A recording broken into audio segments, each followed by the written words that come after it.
안녕하세요, 관치형입니다. 8월 11일 금요일 국내 시장이 마감되었습니다. 자, 오늘 시장도 그렇게 썩 좋진 않았어요. 코스피는 갭 상승으로 출발했었는데 오후장까지 계속 흘러내리면서 결국은 0.4%의 하락이 나왔습니다. 그리고 코스닥은 전날하고 거의 동일했었네요. 그리고 시가총액 상위 종목들을 보면 오늘은 상위권 내에서는 자동차 관련주들 이쪽의 흐름이 조금은 양호했었고요. 그 외에 포스코 그룹주라든지 반도체, 또 2차전지 관련주 이쪽은 약세 흐름이 나왔습니다. 그리고 코스닥은 에코프로 그룹주의 약세 흐름이 나왔고 또 포스코 그룹주 그리고 전체적으로 2차전지 관련주 이렇게 구분해 볼 수가 있겠네요.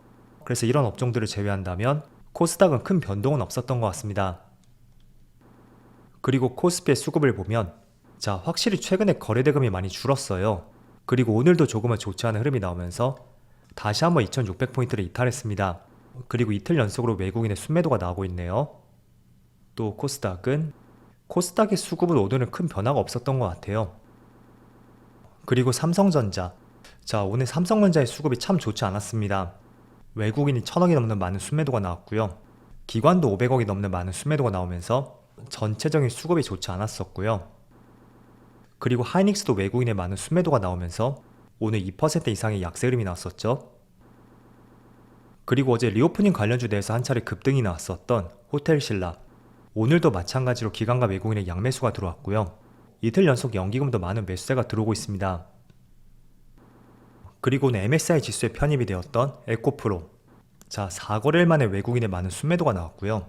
기관은 소폭의 순매수가 있었죠. 그럼 이어서 주체별 매매 동향에 대해서 살펴보도록 하겠습니다. 8월 11일 외국인이 가장 많이 매수한 종목은 기아, 현대모비스, SKC, 현대차, 롯데에너지머티리얼 딱 두 가지 업종으로 구분이 되는 것 같아요. 자동차 관련주하고 그리고 2차전지 관련주 내에서 동박 관련주들 그렇게 외국인의 많은 매수세가 들어왔고요. 그리고 기관은 오늘도 호텔신라, 셀트리온 헬스케어, 삼성 SDI, SKC, 포스코 퓨처엠 각각 이런 순서대로 매수를 했습니다. 이어서 해외 증시를 보면 전날 미국 증시는 잠들기 전엔 좋았었는데 아침에 일어나서 보니까 또 굉장히 약세로 마감이 되었습니다. 그래서 결과적으로 나스닥은 어제하고 동일하게 마감이 되었지만 그래도 장 초반에는 플러스 1.6%까지 굉장히 상승폭을 키웠었거든요. 그래서 그걸 생각한다면 조금은 아쉬웠던 흐름이었고요. 그리고 S&P 500도 마찬가지로 전날하고 비슷하게 마무리되었지만 장중한 때는 1.3%까지도 한 차례 급등이 나왔습니다. 하지만 중요하게 제가 봐야 된다고 말씀드렸던 21선 있죠? 여기 21선을 돌파하지 못하면서 결국은 크게 밀리고 마무리가 되었어요. 그리고 다우지수도 마찬가지로 0.15%의 상승이 나왔지만 상승분을 모두 반납했죠. 그리고 반도체 지수는 0.37%의 하락이 나왔었네요. 그래서 지금 61선까지 맞당 위치까지 내려왔고 추가적으로 아시아 증시를 보면 일본 니케이는 오늘 휴장인 것 같더라고요. 그래서 이건 전날 거고요. 대만은 보합이네요. 그리고 중국 증시는 1% 이상의 또 급락이 나오고 있어요.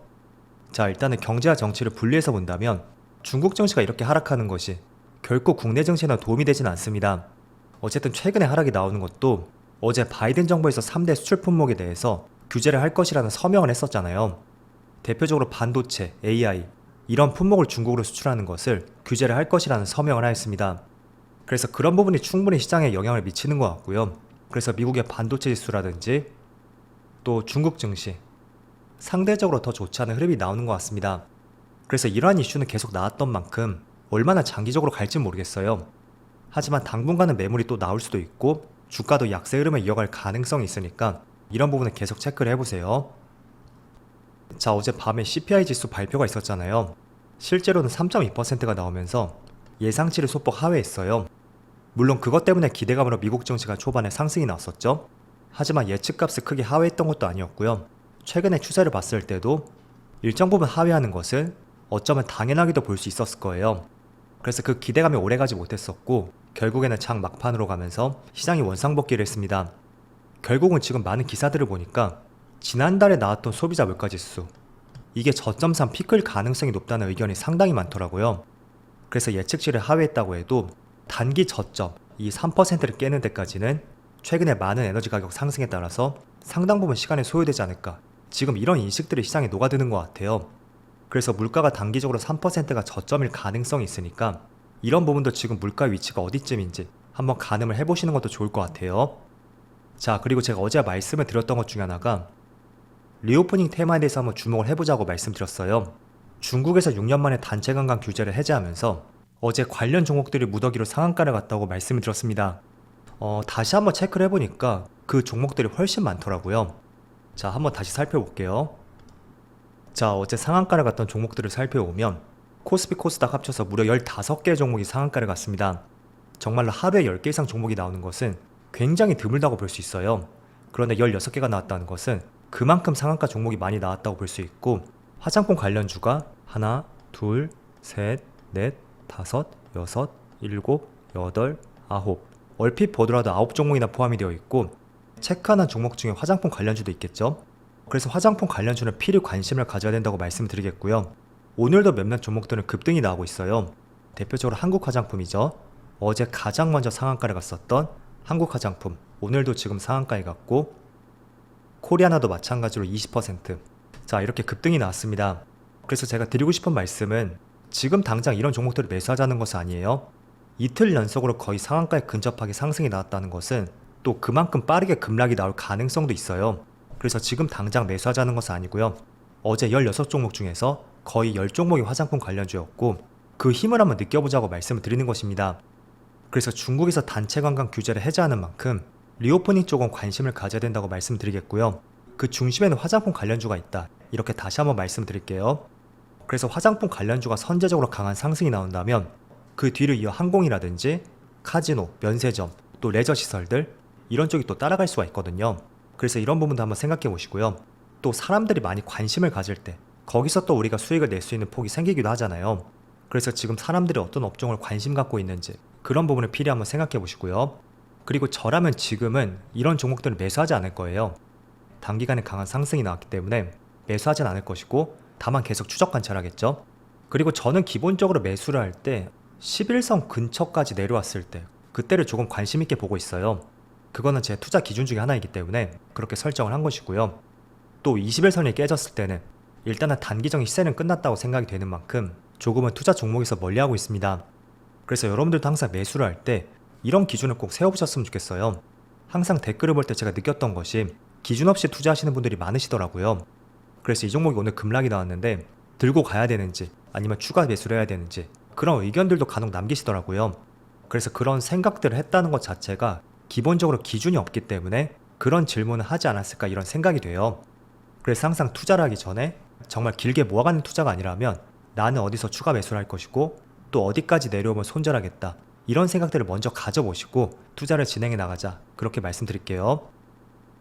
자, 그리고 방한 중국인 관광객 수의 추이를 보면 사드 보복이 시작된 것이 17년 초였거든요. 그때 관광객이 급감을 했고 개별 관광은 있었단 말이죠. 그래서 관광객 수가 조금은 증가했습니다. 하지만 코로나 때 완전히 폭락했었죠. 그리고 최근에 조금씩 개별 관광이 진행이 되면서 조금은 늘어난 것을 보여주었지만 과거 16년과 19년 이때와 비교했을 때는 굉장히 미미한 수준이었어요. 그래서 단체 관광 규제를 해제함에 따라서 관광객이 얼마나 증가할지 모르겠지만 최소한 코로나 이전 그 언저리의 규모는 어느 정도 회복하지 않을까 그렇게 한번 생각을 해볼 수가 있겠죠. 자, 그리고는 2차전지 관련주 내에서 동박 관련주가 조금은 꿈틀대는 움직임이 나오고 있더라고요. 그런데 국산 동박 기업들이 미국에서 IRA 보조금을 받을 것이라는 하나의 기사가 나왔습니다. 약간의 기대를 했던 부분이었는데 이렇게 기사 팩트가 나왔고요. 그동안 2차전지 관련주 내에서 움직임이 굉장히 더뎠잖아요. 이런 내용을 토대로 앞으로 불을 지필 수 있는지 한번 주가의 흐름을 체크해 보시고요. 대표적인 종목으로서 SKC라든지 또 롯데머티리얼즈인가요? 예전에 사명이 일진 머티리얼즈였는데 그 기업이 롯데 인수되었죠. 그 기업도 한번 체크를 해보시고요.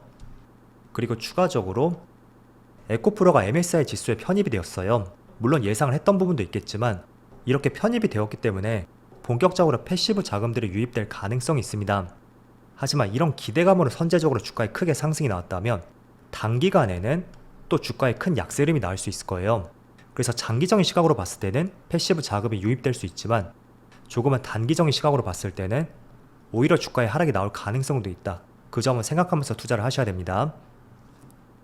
그리고 최근에 반도체 관련주의 주가 흐름이 정체되어 있잖아요. 그렇다고 해서 상승이 나오지 않았던 것도 아니었거든요. 최근 들어 조금은 정체가 되어 있는데 내년에 HBM 시장이 생각보다 더 크게 성장할 것이라는 전망이 나왔습니다.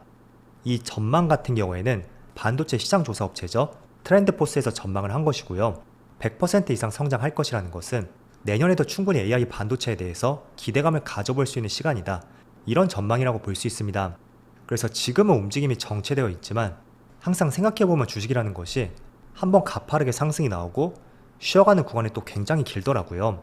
그리고 또 단기간에 크게 급등이 나오고 또 쉬어가는 구간은 굉장히 길고 많은 종목들이 이런 패턴 속에서 움직임이 나왔어요. 그래서 반도체도 그런 흐름에서 비슷한 움직임이 나오지 않을까 한번 생각을 해보신다면 좋을 것 같아요. 자, 어쨌든 이번 주 시장이 모두 끝났습니다. 이번 주는 시장이 그렇게 썩 좋았다고는 생각되진 않아요.